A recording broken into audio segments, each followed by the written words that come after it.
Teate, on üks küsimus, millele me kõik oleme vist mõelnud. Miks on maailmas nii uskomatult palju erinevaid kultuure? Täna süveneme ühe 18. sajandi mõtleja geniaalsesse ideesse, mis pakub sellele küsimusele, täiesti uue vaatenurga. Kujutage korraks ette, mis teeb kultuuri sügaval Amazonase vihmametsas nii erinevaks sellest, mis on näiteks Šveitsi alpides või Mongoolia avarates steppides? Mis on see saladus? Ja ma võin öelda, et vastus ei ole see, mida te ilmselt ootate. Sest see mees, Johann Gottfried Herder, tuli lagedale oma aja kohta täiesti radikaalse ideega. Ta ütles, et unustage kuningad ja lahingud. Kui tahate mõista inimkonda, siis peate kõigepealt mõistma planeeti ennast. Okei, lähme siis asja juurde. Vaatame Herderi esimest suurt ideed, tema filosoofia nurgakivi. Ja see on mõte, et meie maailm on justkui lava, mis kujundab meid, näitleid, kes sellel elavad.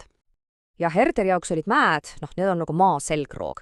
See on see fundamentaalne karkas, mis määrab ära, kuidas maa voolab, kus on jõed, kus on urud ja lõpuks ka selle, millised ühiskonnad sinna tekivad.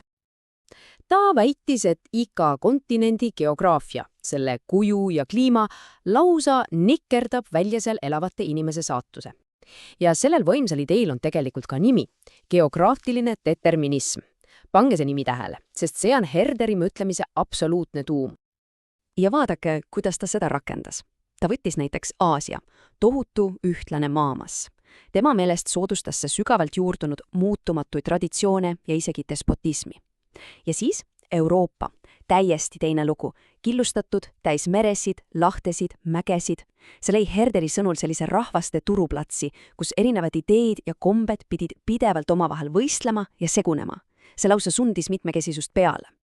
Niisiis, meil on lava paigas. Aga kes on näitlejad sellel laval? Lähme edasi ja vaatame, kuidas Herder elusolendid ritta pani. Herder kujutas ette sellist suurt loomise redelit. Kõige all on elutu kivi. Siis tuleb taim, siis loom oma instinktidega. Ja kõige tippus, selle arengu kroonijuveel, oleme meie, inimene oma mõistuse ja vabadusega. Aga mis siis täpselt teeb meid nii eriliseks? Mis füüsiliselt eraldab meid loomadest? Herderi jaoks oli vastus üllatavalt lihtne. Üksainus evolutsioneerimise samm, mis avas ukse kõigele muule. Ta ütles, et kogu inimese saatus mõistuse ja vabaduse suunas oli võimalik ainult tänu püstisele asendile. Just nimelt. See, et me tõusime 2 jalale, muutis absoluutselt kõike. See muutis sõna otseselt mõttes meie vaatenurka maailmale. Mõelge korraks sellele. Kui sa oled 4 jalal, on su pilk suunatud maha, nina maas, sa tegeled ellujäämisega. Aga hetkel, kui sa püsti tõused. Su pea on tasakaalus, su silmad näevad horisonti, kaugemale ja vis kõige tähtsam, su käed vabanevad. Nüüd sa saad luua tööriistu, keha ei teeni enam ainult kõhtu, vaid meelt. Meist saagi mõistusega olend. Okei, lava on olemas, see on geograafia. Näitlejad on olemas, see oleme meie, püstine inimene, aga midagi on puudu. Puudu on stsenaarium. See on nähtamatu käsikiri, mis teeb meist selle, kes me oleme. Ja Herderi jaoks oli see stsenaarium kultuur. Või traditsioon, nagu me ütleksime. Mõelge sellest kui inimkonna tarkvarast. See on keel, müüdid, kunst, kombed, ühesõnaga kõik see, mida me ei saa sündises kaasa. Kõik see, mida tuleb õppida ja põlvest põlve edasi anda. Ja siin ongi see geniaalne vahe. Hundi kutsikas sünnib ja ta teab instinktist, kuidas hund olla. Ta on juba ette programmeeritud. Aga inimlaps sünnib täiesti abituna. Ta on nagu tühi kõva kettas. Ja see on just kultuur, tema ühiskond, tema vanemad, mis installeerib talle selle tarkvara, mis teeb temast inimese. Nagu Herder ütles, inimest haritakse jäljendamise ja praktika kaudu.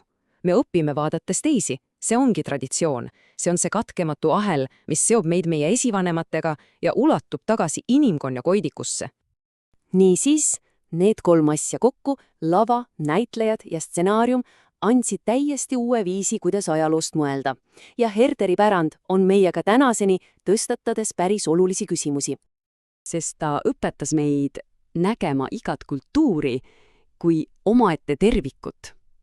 Igal kultuuril on oma raskuskesk, oma ainulaadne väärtus ja see oli oma ajal täiesti plahvatuslik mõte. Enam ei olnud nii, et Euroopa kultuur on see mõõdupuu, millega kõiki teisi primitiivsemaid kultuure hinnata. ei, Herder ütles, et igaühel on oma väärtus ja oma tee. Ja tema pärand on ausalt öeldes tohutu. Teda peetakse kultuuriantropoloogia üheks isaks. Ta oli see, kes hakkas väärtustama rahvakultuuri, keelt, rahvuslikku identiteeti. Ta lükkas ümber idee, et ajaloo liigub ühte kindlat rada pidi. Tema mõju on tunda geograafiast filosoofiani. Ja see kõik toob meid tagasi tänapäeva ja jätab õhku ühe suure küsimuse. Meie maailmas, kus on internet, kus me saame lennata hetkega teisele poole maakera, kas me oleme ikka veel oma geograafia vangid või oleme me nendest Herderi kirjeldatud juududest lõpuks vabanenud? See on küsimus, mille üle tasub mõelda.